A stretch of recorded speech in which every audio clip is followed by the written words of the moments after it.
Okay, welcome to September's market update for properties around the country. What's happening?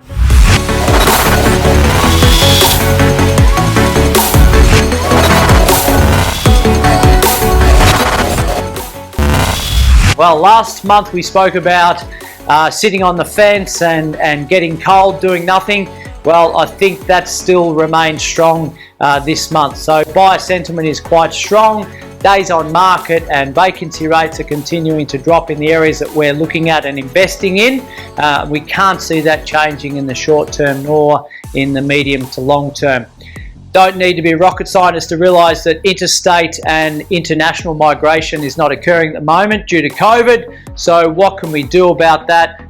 Pretty much nothing. So what is happening, however, is cash rates are at its lowest. The affordability of getting into your home for the first time, for the first home buyer, and for investors, there's some great opportunity there because of the interest rates being so low. Those that are continually working and haven't seen any unemployment, it's business as usual. As I've mentioned previously, that unemployment is, a lot of it is focused 18 to 24 age group. Not a lot of them are homeowners anyway. So yes, that'll affect them getting into the market, but a very small proportion of the overall housing market, I believe. Debts in relation to JobKeeper, when that finishes in February, March, or whatever it is next year, I also see there's some lead-in time for people to prepare for that.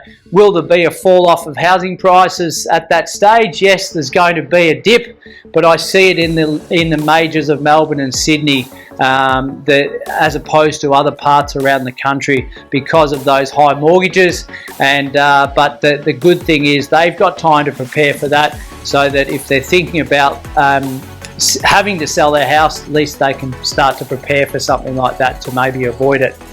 What I'm seeing in relation to other cities around the country that are not Melbourne and Sydney is affordability.